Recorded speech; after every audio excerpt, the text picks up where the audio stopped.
नमस्ते बच्चों, कल हमने पढ़ा था हिंदी का एक पाठ जो कि ललित नामक कवित्री ने लिखा था। उसके वाक्य जो थे उनका अनुवाद पढ़ा था। आज मैं उनकी उसी पाठ के प्रश्नोत्तर आपके सामने लेकर आई हूँ।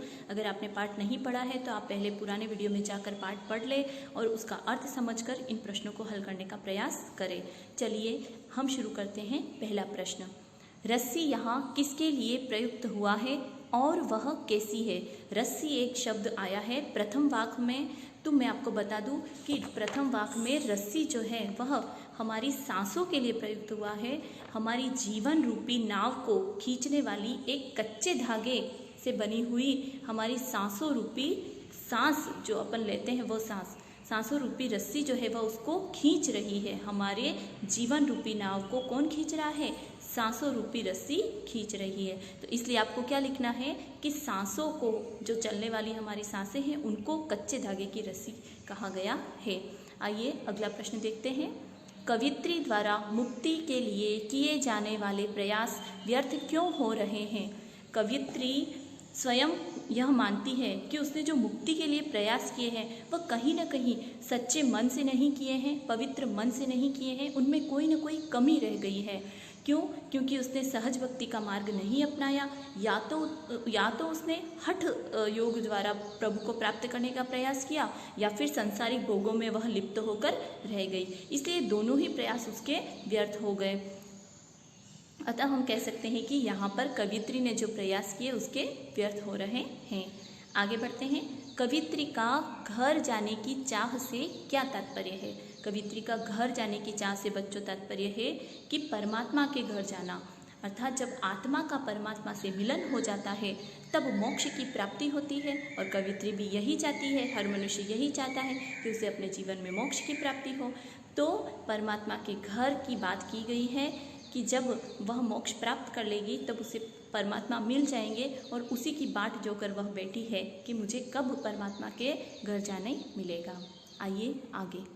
कवित्री भाव स्पष्ट कीजिए। जेब टटोली कोड़ी न पाई। जेब टटोली कोड़ी न पाई अर्थात कवित्री कहना चाहती है कि मैं एक ऐसे पुल पर खड़ी हूँ, ऐसे सेतु पर खड़ी हूँ जहाँ से ईश्वर आकर मुझे ले जाए, ऐसा मैं इंतज़ार कर रही हूँ। पर वो कहती है कि अगर ईश्वर आ भी गए तो मैं उनको क्या दूंगी, क्योंकि मुझे देने के लिए तो मेरे पास कुछ नहीं है। क्यों? क्योंकि मैंने जीवन भर कोई ऐसे सत्कर्म ही नहीं किए।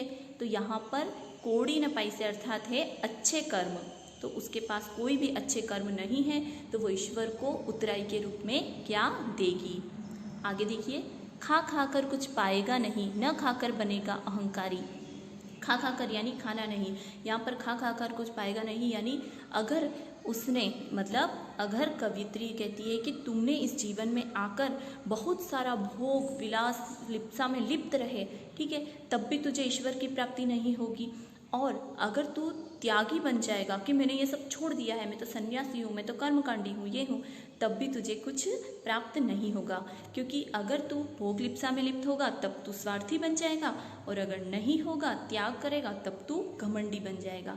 इसलिए यहाँ पर कवित्री ने समभाव अपनाने पर जोर दिया है। तुझे समता का भाव अपनाना है, इन दोनों के बीच का मार्ग अपनाकर सहज भक्ति के द्वारा प्रभु तक जाना है। आइए आगे। बंद द्वार की सांकल खोलने के लिए ललित ने क्या उपाय सुझाए हैं? बंद द्वार की सांकल खोलने अर्थात ईश्वर तक जाने हेतु हृदय के मार्ग का खुलना। जब तक आप अपने हृदय का मार्ग स्वच्छंद रूप से नहीं खोल देंगे, सहज भक्ति नहीं करेंगे, तब तक आप ईश्वर तक नहीं जा सकते हो। अतः यही है बच्चों कि बंद सांकल खोलना मतलब ईश्वर तक जाने के लिए हृदय के द्वार खोल देना। ईश्वर प्राप्ति के लिए बहुत से साधक हठ योग जैसी कठिन साधना भी करते हैं, लेकिन उससे भी लक्ष्य प्राप्ति नहीं होती है। यह भाव किन पंक्तियों में व्यक्त हुआ है? तो आपको इधर एक 4 पंक्तियां जो दी है वाक्य की। आई सीधी राह से गई न सीधी राह, सुषुम सेतु पर खड़ी थी बीत गया दिन आह, जेब टटोली कोड़ी न पाई, माझी को दुख क्या उतराई। वह पंक्तियां आपको लिखनी है। आगे 7वां प्रश्न।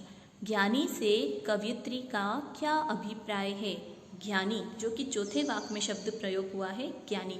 ज्ञानी है तो स्वयं को जान, वही है साहिब से पहचान। तो ज्ञानी शब्द से अर्थ है आत्म ज्ञान प्राप्त करने वाला, स्वयं को जानने वाला। क्योंकि कवियत्री क्या कहती है कि यदि तुम स्वयं को जान लोगे तभी तुम ईश्वर तक जाने का मार्ग खोज सकोगे। इसलिए यहाँ पर ज्ञानी का अर्थ है आत्मज्ञान, मतलब आत्मनिरीक्षण करने वाला व्यक्ति ही सच्चा ज्ञानी है। ठीक है, तो ये थे इस पाठ के प्रश्नोत्तर। मुझे आशा है आपको समझने में मदद मिलेगी। अगली बार आपके पास नया पाठ लेकर आऊँगी, तब तक आप देखते रहिए सारे वीडियो। धन्यवाद।